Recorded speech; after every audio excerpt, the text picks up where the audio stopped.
أهلا وسهلا ومرحبا بكم في القناة وفيديو جديد إن شاء الله. اليوم غنشارك معكم كوتي كيعجب الكبار والصغار. غيكون فيه حريشات في الفران، وغادي يكون فيه دونات وواحد لاجينواز بطريقة مختلفة شوية. بقاو معايا باش تشوفوا التفاصيل. بالنسبة للمكونات راني غادي نديرهم لكم في صندوق الوصف. ونبداو على بركة الله. بالنسبة للوصفة الأولى غادي نديرو فيها الدونات. غادي يكون فيها 300 غرام ديال الدقيق الأبيض، بيضة، ربع كأس زيت، ملعقة كبيرة ديال السكر سنيدة، واحد ساشي ديال لافاني، شوية ديال الملحة، معلقة كبيرة ديال خميرة الخبز، حليب دافئ لجمع العجين.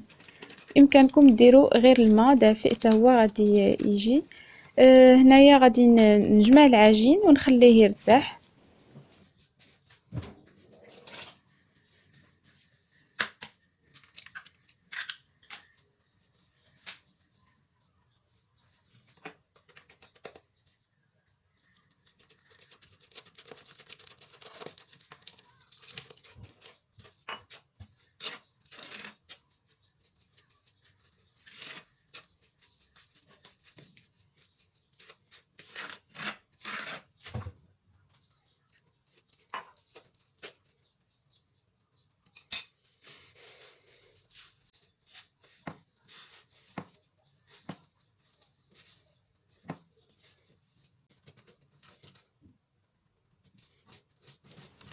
صافي دابا راني كنجمع العجين، غادي نديرلو السلوفان ونخليه يرتاح واحد تقريبا واحد الساعة. كل ما ارتاح كل ما احسن.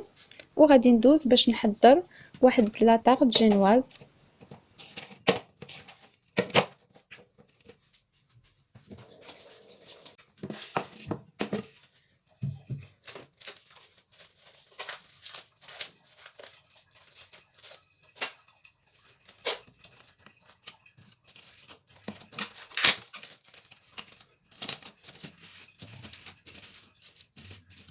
بالنسبة للمكونات غادي نحتاج 3 ديال بياض البيض، ملعقة كبيرة ديال السكر، 3 ديال صفار البيض، 2 ملاعق كبيرة ديال السكر، 3 ملاعق كبيرة ديال الزيت، ربع كأس حليب، و90 غرام ديال الدقيق الأبيض. غادي نسموه بواحد لافاني وشوية ديال الملح. اول حاجه غادي نبدا نخدم البياض، بياض البيض مع هذيك المعلقه ديال سنيده. غادي نطلعهم مزيان.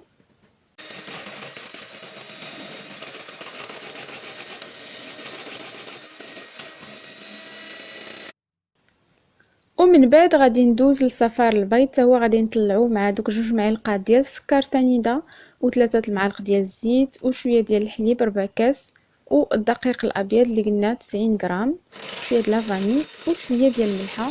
غنطلعو مزيان ومن بعد غادي نزيد عليه هذاك بياض البيض اللي طلعته من قبل، غير بشويه بشويه باش ما يديش الهواء ديالو ما يمشيش لينا، تبقى عندها القوام.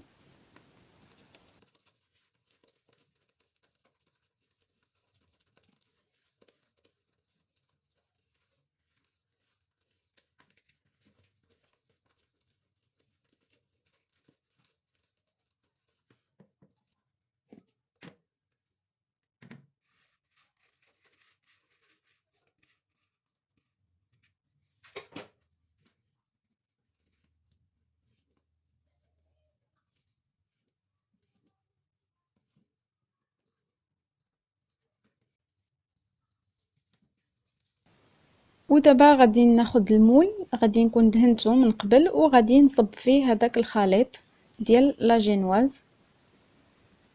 غادي ندخلها الفرن على حرارة 180 درجة ونتسنى عليها واحد تقريبا واحد 20 حتى ل 30 دقيقة مع المراقبة طبعا.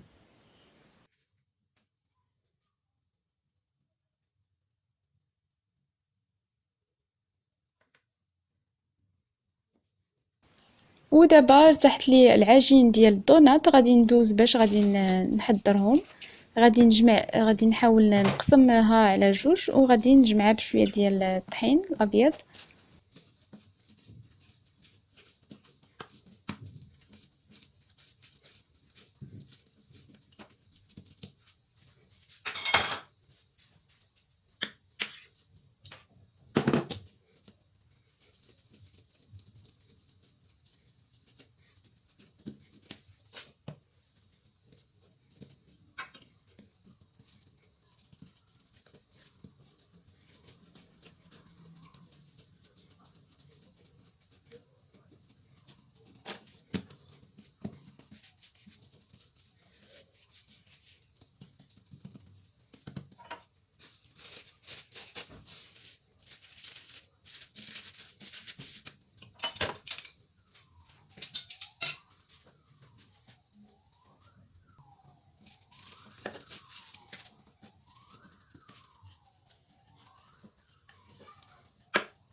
صافي وغادي نهبطها بالدلاك. السر ديال الدونات باش يجي زوين هو انه ما خصوش يجي رقيق فاش كنكونوا كنهبطوه بالدلاك، خص ضروري يبقى واحد 2 سنتيم تقريبا ديال السمك. ومن بعد غادي نقطعوه بشي حاجه دائريه، كاس ولا شي قطاعه، وغادي ندير دوك لي طخو الوسط غادي نقطعهم بهذيك الصفايه ديال القهوه. من الاحسن يكونوا هذوك الدوائر الوسطانيين يكونوا مقطعين صغيورين، ما يكونوش كبار.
دابا راني ساليت التقطاع ديال الدونات، غادي نخليه يرتاح واحد ربع ساعه وغادي نديرو يتقلى في الزيت، تكون سخونه شي شويه ماشي بزاف باش ما يتحرقش لينا.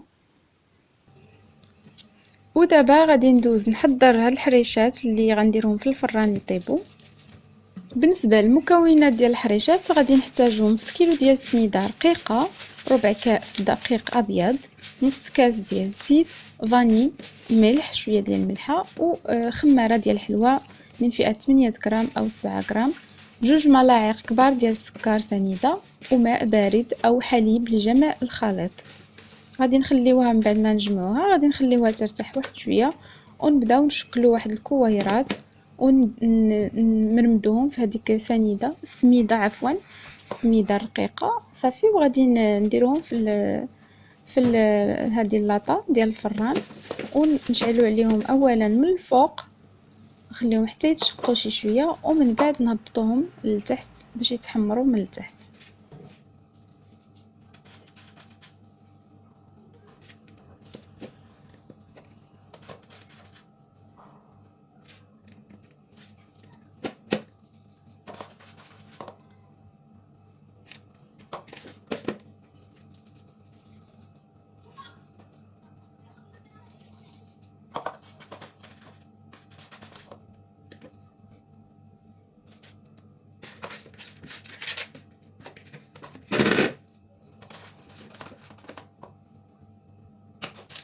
ورجعنا لاطاغ جينواز. دابا هي وجدت ليا صافي، راني غادي ندوز باش نزينها. انا كنعتذر منكم هنايا ما كيسحب لي راني نصور هذا طريقه التزيين، ولكن ما صورتهاش، ماشي مشكل.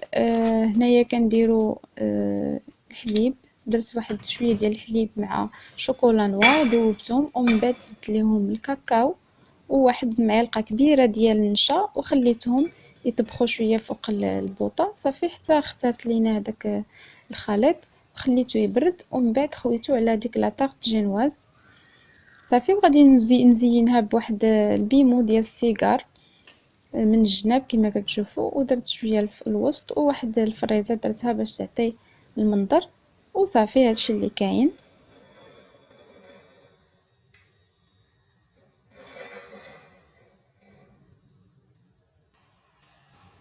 كما كتشوفوا الدونات راه خمر وراني درتو يتقلى دابا في الزيت. ها هو الشكل ديالهم كيفاش كيجي من فوق، كيجي هائل.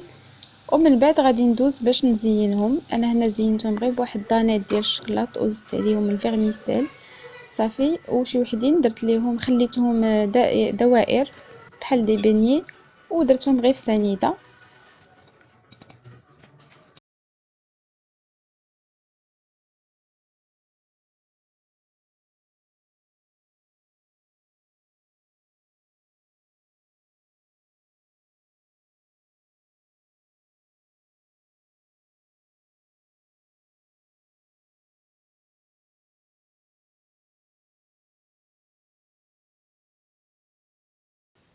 وصلنا لنهاية الفيديو، نتمنى يعجبكم وتستافدوا منه ولو بالقليل. نتمنى لكم يوم سعيد، وإلى اللقاء في فيديو جديد إن شاء الله، في أمان الله.